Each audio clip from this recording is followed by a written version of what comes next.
Chapitre 46. Encore un voyage. Il les guérit, mais sans jamais pouvoir se remémorer exactement le déroulement des choses, ni aucun détail spécifique. Pendant quelque temps, le talisman avait flamboyé et chanté entre ses mains. Puis il gardait un très vague souvenir de son feu en train de se déverser sur eux, jusqu'à ce que ceux-ci parussent resplendir dans un bain de lumière. Voilà tout ce dont il se souvenait. À la fin, l'éclat rayonnant du talisman faiblit, s'éteignit. Pensant soudain à sa mère, Jack poussa un gémissement rauque. Chancelant dans la neige fondue, Speedy vint le rejoindre et lui passa un bras autour des épaules. « Ça reviendra, Jack la vadrouille !» lui dit Speedy. Malgré son sourire, il avait l'air 2 fois plus harassé que Jack. Speedy était guéri, mais il n'avait pas encore retrouvé la forme. « Notre monde le tue, » pensa tristement Jack. « En tout cas, il tue en lui son côté Speedy Parker. Le talisman l'a guéri, mais il n'en est pas moins moribond. »« Tu t'es occupé de lui, » reprit Speedy, « et tu dois croire qu'il va s'occuper de toi. Ne t'inquiète pas. Viens par ici, Jack. Viens voir ton copain. » Jack obtempéra. Richard dormait au milieu de la neige fondue. Cet ignoble pan de peau pendante avait disparu, mais une longue cicatrice blanche transparaissait désormais parmi sa chevelure, une partie du cuir chevelu où les cheveux ne repousseraient jamais plus. « Prends sa main. »« Pourquoi ? Dans quel but ? Nous allons décoller. » Jack dévisagea Speedy d'un air interrogateur, mais ce dernier ne lui fournit aucune explication. Il se contenta de hocher la tête, manière de dire « Oui, tu m'as bien entendu. »« Bien, » se dit Jack. « Jusque-là, je lui ai fait confiance. » Il se pencha et prit la main de Richard. Speedy tenait l'autre main de Jack. Avec une secousse imperceptible, le trio s'envola. L'intuition de Jack était la bonne. La silhouette plantée à ses côtés, sur ce sable noir qui se révélait entièrement pointillé par le pied-beau de Morgan Doris, paraissait se porter comme un charme.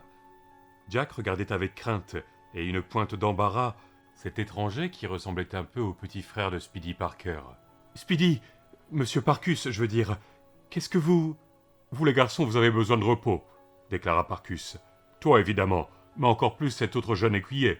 Il a frôlé la mort plus que personne ne le saura jamais, à part lui, et je ne pense pas qu'il soit du genre à s'avouer grand-chose, même à soi. »« Ouais, qu'est-ce ça, Jack, vous avez bien raison. »« Il se reposera mieux là-bas, » lui dit Parkus, qui, portant Richard dans ses bras, se mit à remonter la plage loin du château.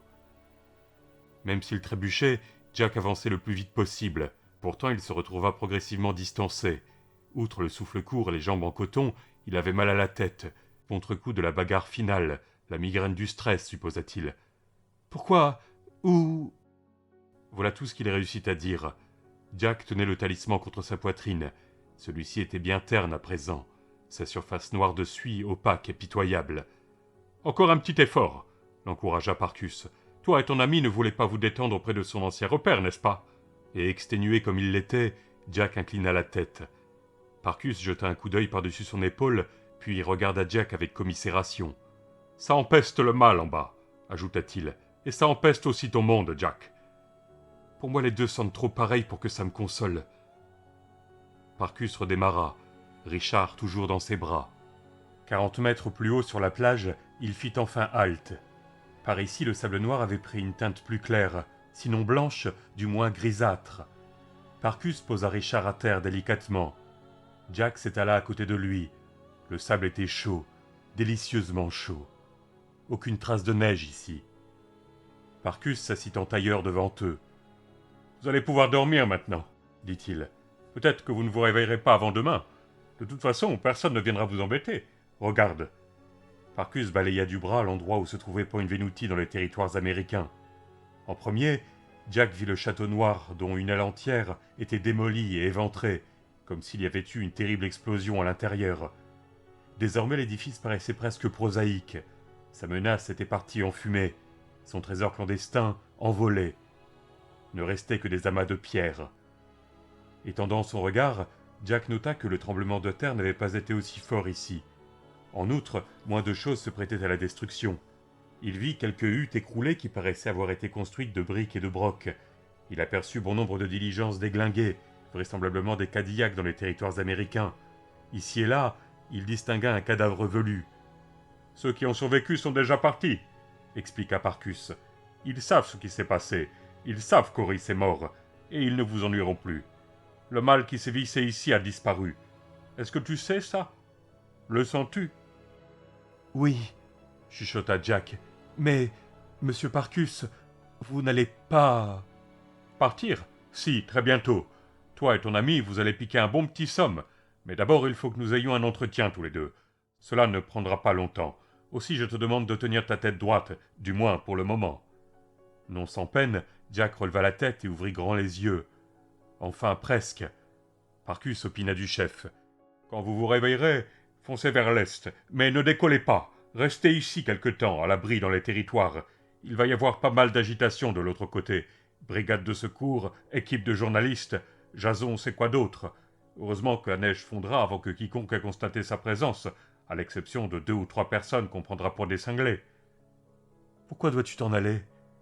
Il faut que je me promène un peu maintenant, Jack. Il y a du pain sur la planche par ici. La nouvelle de la mort de Morgan doit déjà se propager vers l'est, à toute allure. Je suis à la traîne pour l'instant, et en principe, je dois être devant. Je veux regagner les avant-postes et l'est, avant que pas mal de fripouilles ne se sauvent en d'autres lieux. Il reporta son regard sur l'océan, les yeux aussi gris et froids que du silex. Quand la note vient à échéance, les gens doivent payer. Morgan a disparu, mais il reste encore une dette en suspens. Vous êtes un genre de policier par ici, n'est-ce pas? Parcus hocha la tête. Je suis un mélange de haut-commissaire et d'exécuteur de la haute justice. Enfin, ici. Il posa une main chaude, puissante sur la tête de Jack. Là-bas, je ne suis qu'un pauvre type qui va de ville en ville, en faisant de petits boulots et en grattant quelques airs sur ma guitare. Et parfois, crois-moi, je préfère ça de beaucoup. Il ébaucha un nouveau sourire, et cette fois c'était bien Speedy. Et tu reverras ce type de temps en temps, Jackie. Ouais, de temps en temps, et de ville en ville, dans un centre commercial peut-être, ou un parc. Il fit un clin d'œil à Jack. Mais Speedy ne va pas bien, protesta ce dernier. Quelle qu'en soit la raison, le talisman n'y a rien fait. Speedy est vieux, dit Parcus. Il a mon âge, mais ton monde l'a vieilli prématurément. N'empêche qu'il a encore quelques années devant lui, probablement pas mal. Ne te fais pas de soucis, Jack. Tu me le promets? S'enquit Jack. Parcus sourit d'une oreille à l'autre. Ouais, bonhomme. Jack lui rendit son sourire d'un air las. Ton ami et toi mettez le cap sur l'est. Avancez jusqu'à ce que vous jugiez avoir couvert une dizaine de kilomètres. Une fois franchi ces petites collines, la marche vous deviendra facile, agréable. Repère alors un gros arbre, le plus gros arbre que tu aies jamais vu de ta vie. Tu vas au pied de ce gros vieil arbre, Jack, et tu prends la main de Richard pour repasser de l'autre côté. Vous atterrirez près d'un séquoia géant avec un tunnel creusé dans le tronc pour laisser passer la route. C'est la route 17. Et vous vous trouverez à la périphérie d'une petite ville de la Californie du Nord qui s'appelle Storyville.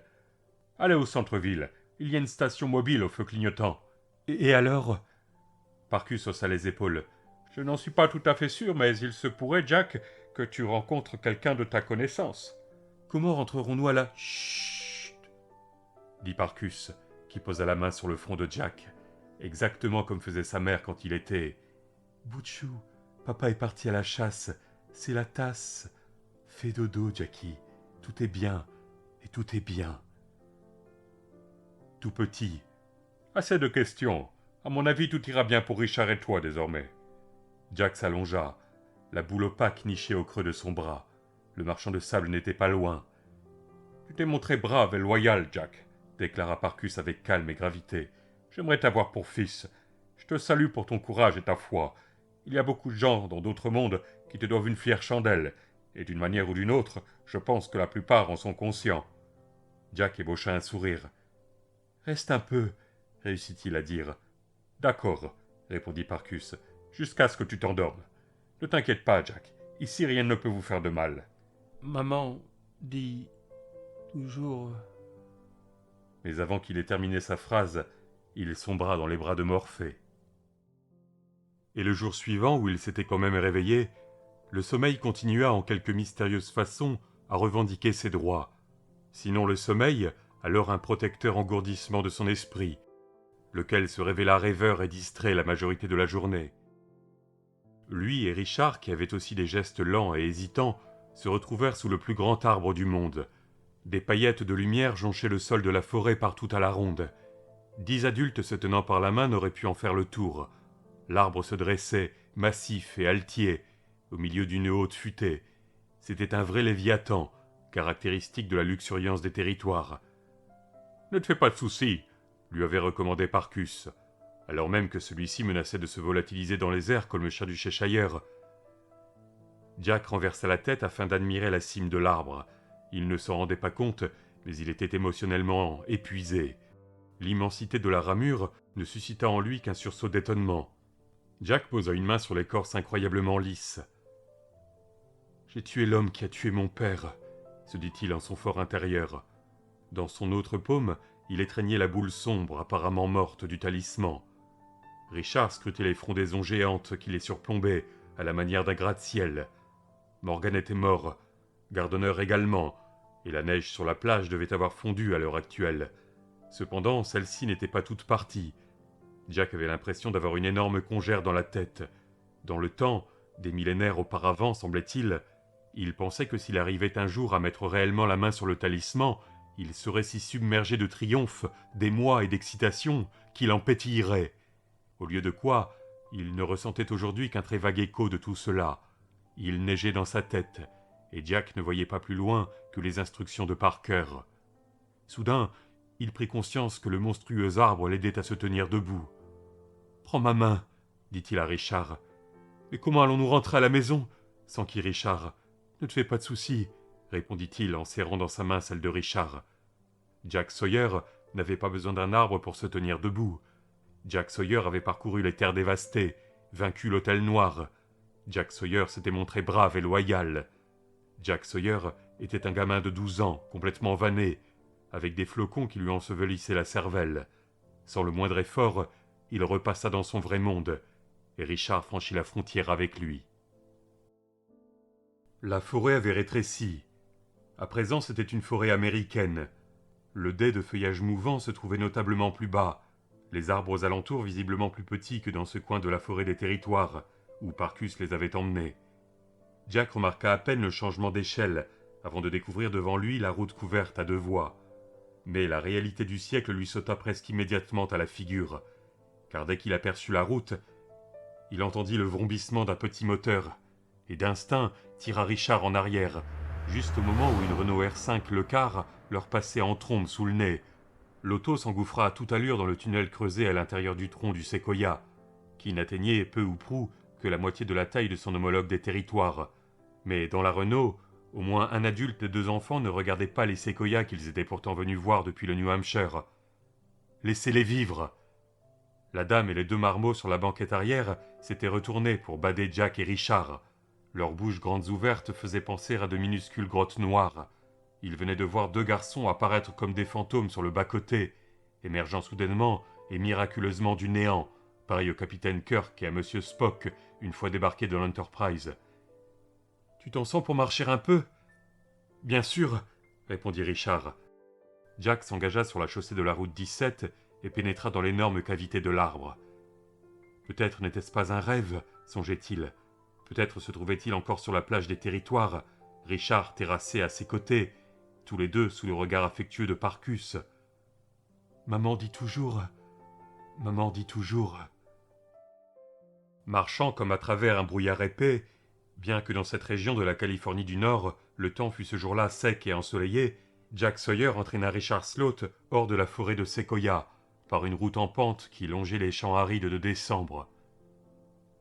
Que la personne la plus importante d'un tournage est souvent l'opérateur.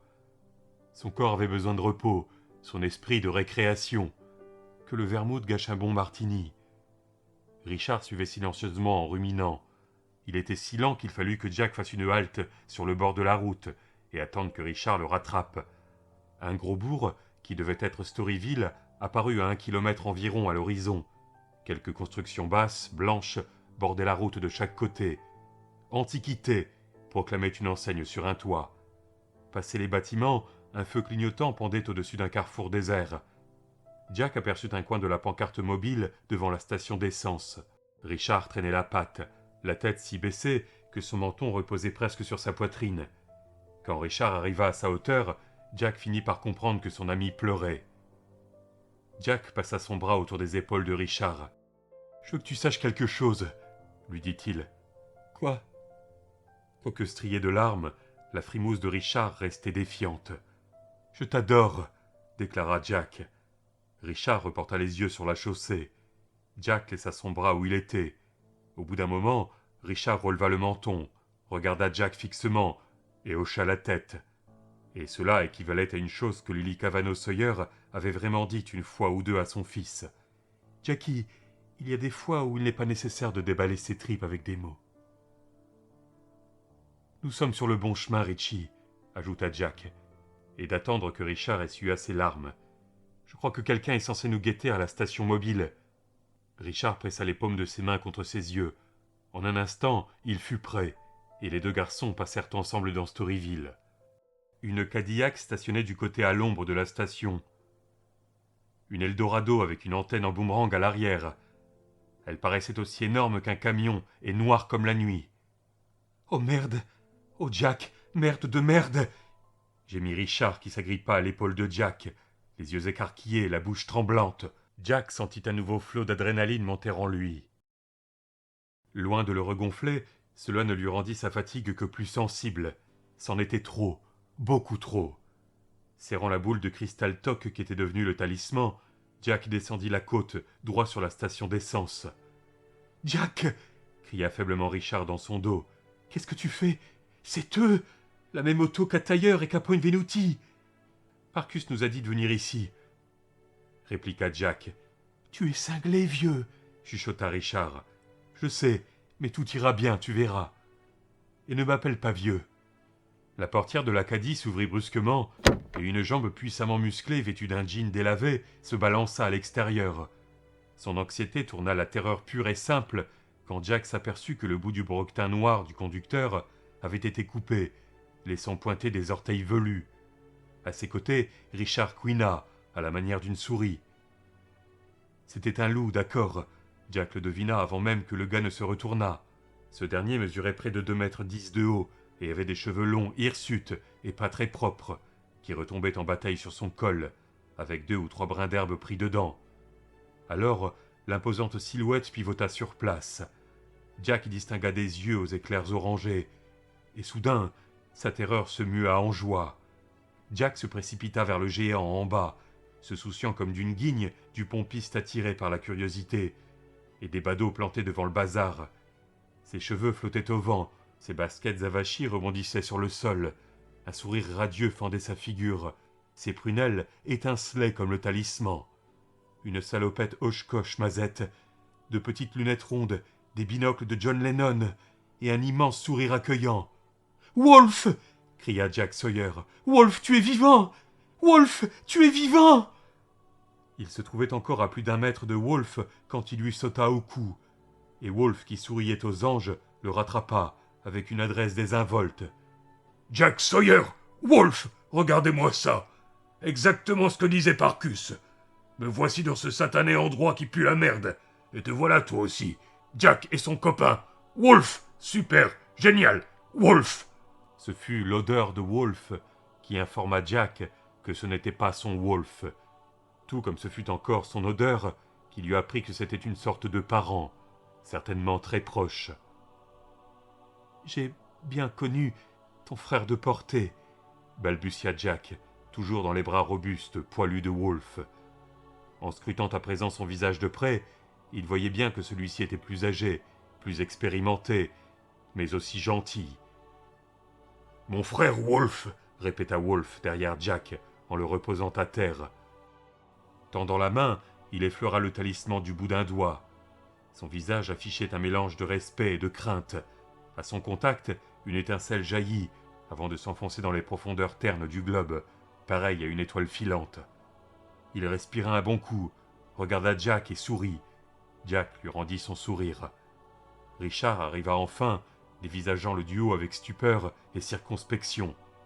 « Dans les territoires, il y a des bons loups, aussi bien que des mauvais, » commença Jack. « Des tas de bons loups !» intervint Wolf, en tendant sa main à Richard. Celui-ci hésita une seconde, puis la serra. L'expression de sa bouche, le temps que disparut sa main, donna à penser à Jack que Richard s'attendait au même genre de traitement que Wolf avait jadis réservé à Egbast. « Voici le frère de portée de mon Wolf !» annonça Jack avec fierté. Il s'éclaircit la voix, ne sachant trop comment exprimer ses sentiments à l'égard des deux. Est-ce que les loups comprenaient les condoléances? Faisait-elle partie de leur rituel? J'ai beaucoup aimé ton frère, reprit-il. Il m'a sauvé la vie. À part Richard ici présent, c'est le meilleur ami que j'ai jamais eu. Je pense. Je regrette tant qu'il soit mort. Il est dans la lune désormais, répondit le frère de Wolfe. Il reviendra. Tout fiche le camp, Jack Sawyer, comme la lune. Tout revient, comme la lune. Venez, il me tarde de quitter cet endroit nauséabond. Richard eut l'air déconcerté, mais Jack comprenait. Bien plus, il approuvait. La station mobile semblait envelopper d'effluves chauds et huileux, d'hydrocarbures brûlés. On aurait dit un suaire brunâtre, laissant passer le jour.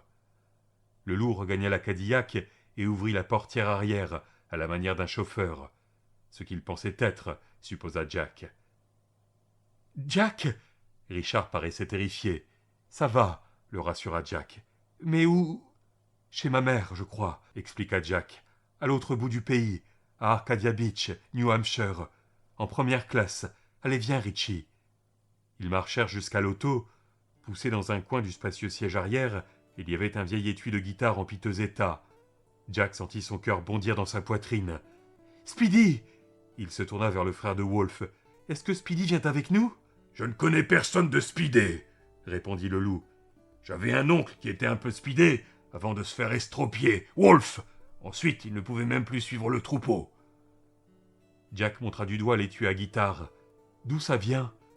Wolfe sourit, révélant une belle rangée de dents. « C'est Parcus qui l'a laissé, et ça aussi, j'allais oublier. » De sa poche arrière, il sortit une carte postale très ancienne. Le dessus représentait un manège de chevaux de bois, dont certains avaient une tête familière. Et la Speed et Silver Lady, la dame d'argent, entre autres. Mais les dames, au premier plan, portaient des corsets, et la majorité des hommes, des chapeaux melons et des moustaches en guidon de vélo. La carte était soyeuse au toucher, tant elle était vieille. Jack la retourna, lisant d'abord la légende en haut du milieu. Manège d'Arcadia Beach, 4 juillet 1894. C'était Speedy et non Parcus qui avait griffonné quelques mots dans l'espace réservé à la correspondance. Son écriture d'illettré tenait du gribouillis. En plus, il avait écrit avec un crayon gras émoussé. « Tu as fait merveille, Jack. Prends ce dont tu as besoin dans l'étui. Garde le reste ou jette-le. » Jack fourra la carte postale dans sa poche revolver et se faufila à l'arrière de la Cadillac, se poussant à l'autre bout de la banquette pelucheuse. L'une des charnières du vieil étui à guitare était cassée. Il dégrafa les 3 autres. Richard était monté derrière Jack. « Mince !» murmura-t-il. L'étui à guitare était bourré de billets de $20. Wolfe les ramena à bon port, et bien que Jack ne gardât bientôt qu'un souvenir nébuleux des événements survenus cet automne-là, le moindre détail de ce voyage resta gravé dans sa mémoire pour le restant de ses jours. Lui et Richard tournaient à l'arrière de l'Eldorado, tandis que Wolfe conduisait vers l'est, toujours vers l'est. Wolfe connaissait les routes, et Wolfe tenait le volant. De temps en temps, il mettait les cassettes de Creedence Clearwater, Revival, Run Through the Jingle, semblait sa préférée, à un volume assourdissant. Sinon, il passait de longues périodes à écouter les variations tonales du vent, en triturant le bouton qui commandait l'ouverture de sa vitre. Cela paraissait littéralement le fasciner. Cap sur l'est, droit sur le soleil levant chaque matin, droit sur le mystérieux crépuscule bleu qui s'épaississait avec la nuit. À écouter encore et encore, tantôt John Fogerty, tantôt le vent. Ils mangèrent dans des Stuckey's et dans des Burger King. Ils firent halte au Kentucky Fried Chicken. À ce dernier, Jack et Richard prirent un repas complet. Wolfe se commanda un panier familial et en avala les 21 ingrédients jusqu'au dernier. D'après les bruits qu'il faisait, il ingurgitait même les os. Ce qui rappela à Jack, Wolfe et l'histoire du pop-corn. Où était-ce déjà? À Muncie. La banlieue de Muncie. Le Town Line Sixplex. Juste avant qu'il ne se fasse botter le cul au foyer du soleil. Il sourit, et puis, le cœur fendu, il regarda par la vitre de sorte que Richard ne voit pas briller ses larmes. Le second soir, ils s'arrêtèrent à Julesburg, Colorado, et Wolfe leur concocta un dîner pantagruélique sur le barbecue portatif qu'il exhuma du coffre. Ils se restaurèrent au milieu d'un champ enneigé, à la lueur des étoiles, emmitouflés dans d'épaisses parkas, achetés grâce au magot de l'étui à guitare. Une pluie d'étoiles filantes scintillait au-dessus de leur tête, et Wolf gambadait dans la neige comme un enfant. « J'adore ce type, » dit Richard d'une voix pensive. « Ouais, moi aussi. Si tu avais connu son frère, j'aurais bien aimé. » Richard entreprit de rassembler les détritus. Ce qu'il déclara ensuite désarçonna complètement Jack. « J'oublie pas mal de choses, Jack. Que veux-tu dire ? » ?»« Ce que je dis. À chaque nouveau kilomètre, je me souviens un peu moins de ce qui s'est passé. Tout devient brumeux. Et je crois que je préfère qu'il en soit ainsi. Au fait, es-tu vraiment sûr que ta mère va bien ? » Par 3 fois, Jack avait essayé d'appeler sa mère. Pas de réponse. Cela ne le préoccupait pas tellement. Les choses allaient comme sur des roulettes. Il avait espoir. Quand il arriverait, elle serait là, malade, mais encore en vie. Il l'espérait. Oui. Alors comment se fait-il qu'elle ne réponde pas au téléphone ? Sloat a manipulé le téléphone, répondit Jack. Il a aussi manipulé le personnel de l'Alhambra, je parie. Elle est solide, malade, mais solide. Toujours là, je la sens. Et si ce remède miracle marche ? Richard esquissa une grimace, puis se jeta à l'eau. Je veux dire, tu crois quand même qu'elle me laisserait, tu sais, habiter avec vous ? Non, dit Jack en aidant Richard à ramasser les vestiges du dîner. Elle t'enverra à l'orphelinat probablement, ou bien en prison. Ne sois pas ridicule, Richard, bien sûr que tu pourras habiter avec nous. Après tout ce qu'a fait mon père ? C'était ton père, Richie, objecta Jack avec simplicité. Pas toi. Et tu ne passeras pas ton temps à parler du passé, tu sais, pour me rafraîchir la mémoire. Non, si tu veux l'oublier. Je le veux, Jack, de tout mon cœur. Wolf revenait. « Vous êtes prêt, Wolf ?» ?»« Fin prêt, » répondit Jack. « Écoute, Wolf, si on passait la cassette de Scott Hamilton que j'ai trouvée à Cheyenne. »« Bien sûr, Jack. Après, on passera un peu de Creedence. »« Run for the Jingle, c'est ça ?»« Superbe morceau, Jack. Sanglant. Wolf, sacrément sanglant. » « Tu parles, Wolf. » Jack roula ses yeux en direction de Richard, lequel l'imita et pouffa de rire. Le lendemain, ils traversèrent le Nebraska et l'Iowa. Le lendemain, ils passèrent devant la ruine éventrée du foyer du soleil. Jack se dit que Wolf les avait emmenés là exprès. Il voulait peut-être voir l'endroit où son frère avait péri. Il avait beau monter la musique du Creedence le plus fort possible sur l'autoradio, Jack avait toujours l'impression d'entendre l'écho des sanglots de Wolf. Le temps comme suspendu, Jack avait l'impression de flotter dans une ambiance d'armistice, de triomphe et de discours d'adieu, de mission honorablement remplie. Aux alentours du soleil couchant du 5e jour, ils débarquèrent en Nouvelle-Angleterre.